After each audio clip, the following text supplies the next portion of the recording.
are vying for influence in the country. Our next report gets you the details.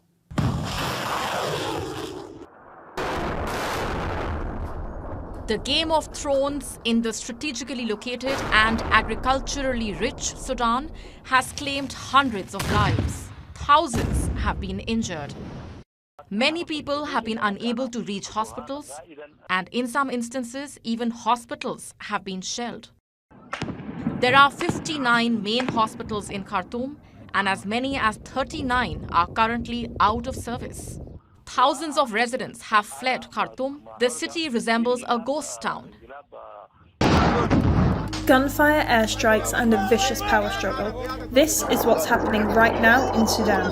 It's a fragile situation. You cannot have two armies in one country with two different leaders. Fighting has